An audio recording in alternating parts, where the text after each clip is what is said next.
what is memory? So when you learn something new, a new fact that actually physically changes your brain, that's what it means to learn something and remember it. Now there's a change in your brain that stays there, and that's why years later you're able to say somebody's name, for example, because these physical changes in your brain actually stuck around.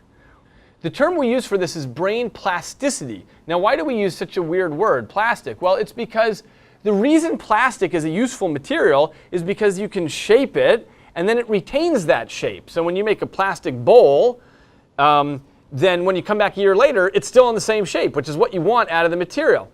That's the same thing when we talk about the brain.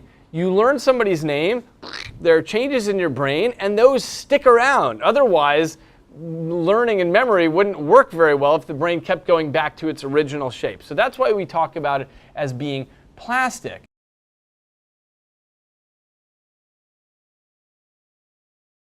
So the key with memory is that memory is not just one thing. It turns out that there are many different types of memory.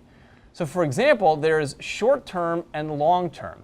Short-term memory is where somebody says, hey, would you go over there and dial this phone number for me? So you keep it in your head, okay, 713, blah, blah, and then you go and you dial the phone number, and then you forget it some moments later, because you don't need to remember that the rest of your life.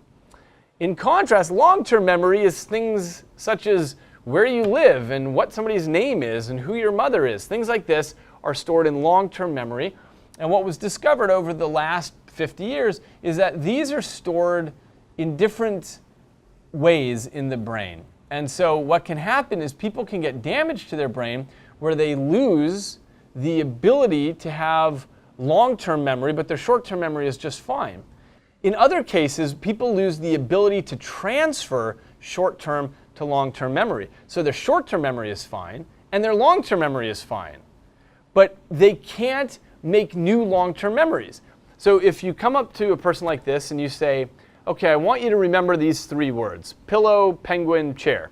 And you come back 5 minutes later and you say, what were those 3 words? He'll say, pillow, penguin, chair. Because his short-term memory is fine. He can remember things for about a 15-minute window. If you come back 20 minutes later and you say, what were those words I asked you to memorize? He'll say, who are you? As far as he knows, he's never even met you before because he doesn't have any new long-term memories. So it's through patients like this that we've been able to determine that these really are fundamentally different systems in the brain.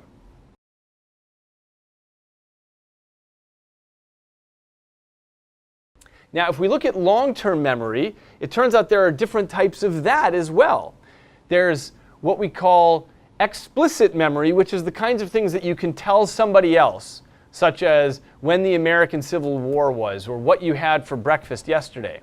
And then there's implicit memory, which is stuff that your brain has learned and remembers, but you don't have conscious access to that. For example, how to ride a bicycle. You know how to ride a bicycle, but you can't actually tell me how you ride a bicycle because that's a memory that your brain has stored, but not in a way that you can declare, not in a way that you have access to consciously.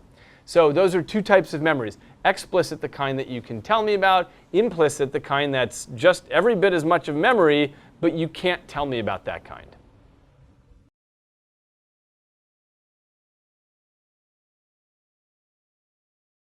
So how does memory actually work? Sometimes we all worry about this idea that if I learn one more new thing, something else is going to fall out. Because sometimes it feels like you only have a limited space in which you can store information.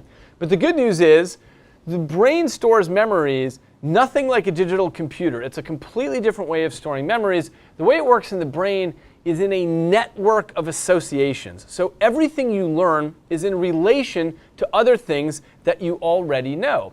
And this is generally how the senses work. So when you walk down the hall and you smell coffee, that immediately triggers off activity in the parts of your brain that know what that looks like, that remember what coffee feels like on your hands, the warmth, what the taste is on your tongue. All of those things are tied together in a network of associations with each other. And that's why just smelling coffee triggers the rest of this network, and you know what to expect for the rest, right? When you turn the corner, you know what you expect to see, for example. So that's the way memory works. And this is why if I were to ask you to memorize a list of important dates in Mongolian history, it would probably be difficult for you unless you're a Mongolian history scholar, because you don't have anything to hook it to. There's no place in this network for you to hook it to because it's not salient to you and what you already know. In contrast, if I ask you to remember things that are important to you, that have something to do with your life, you can hook it into sports that you play or family members that you know, then it's very easy to remember because you're just making new hooks and handles into this network of associations that's already there. So one of our challenges always as educators is to figure out, usually on an individual basis, how you can tell information to someone in a way that rests on top of what they already know and care about.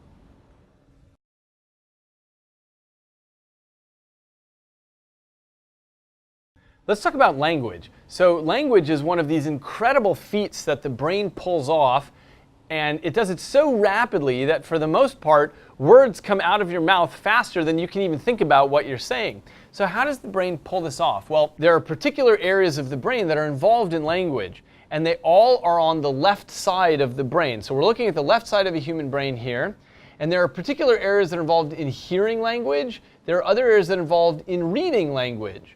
And these areas are both connected to places that are involved in understanding language, and then those areas move to these other areas that are involved in output of language. So it's a whole network here where you, let's say, hear a question, you then go to understand the question, you then go to answer the question, and then out.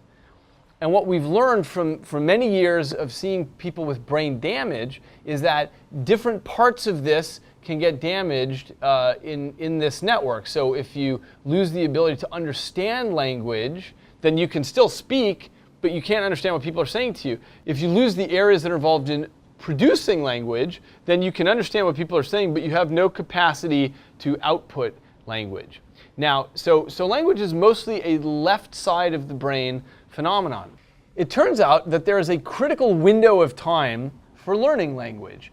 If a child is raised in an unfortunate situation where they are not exposed to language at an early age, they will actually never learn the structure of language. They might learn a few words, but they never get how to speak, how to produce grammar and syntax. And so there's this critical window of time at the very beginning when children need to learn language. And as almost everyone has observed, children who grow up in a multilingual family can absorb many languages at the same time. And those all end up stored in the same parts of their brain. If you learn a second language later in life, that actually gets stored in a different way. Then that gets stored in the other hemisphere if it's something you've learned later in life. Now, learning language has a very early window. When it comes to things like accents, as long as a child learns a new language before the age of about 13, they can speak that new language without an accent. After the age of 13, if you move to a new country, you're probably always going to have an accent in that language.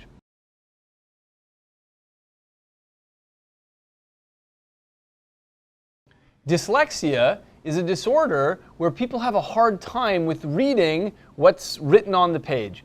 And there appear to be several different forms of dyslexia. In other words, reading is something that requires a lot of brain areas, and so there are many ways that this can be damaged. There are many ways that this can go wrong. There are several different forms of dyslexia, and this is because reading is a very difficult task for the brain, and everybody's brain is a little bit different. And so for some brains, it's a little bit easier to put that information together than for others.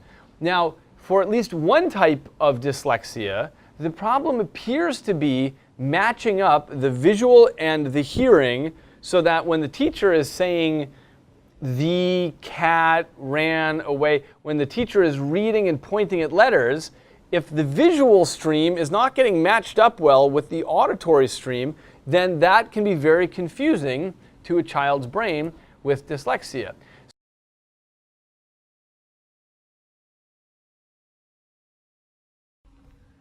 I'd like to say a word about the importance of sleep. So we spend a third of our lives in this weird state where our eyes are closed and we've sort of gone into a little cocoon. What's that about? It turns out when you look across the animal kingdom, everybody's doing it. All animals sleep. Most of them have dreams as well. And so why are we built this way? Well, it turns out that the brain functions in essentially two different modes. You've got the mode when you're awake and you're pulling in information from all your senses. And then you have this other mode where you turn off the sensory input and you deal with all that information. You put it all together, you stitch it, you try things out, you take out the neural trash. And that's what sleep is about. Sleep is all about learning and memory. And we know that from decades of studies now that without sleep, you're not putting those memories together and you're not figuring things out. So sleep inspires insight. It allows you to put together all the material that you've learned. And so sometimes older students will stay up all night cramming for a test. And that's exactly the wrong thing to do, because what you want to do is study and then sleep on it. Because when you sleep on it, that's when all the information really gets stitched into place in the brain.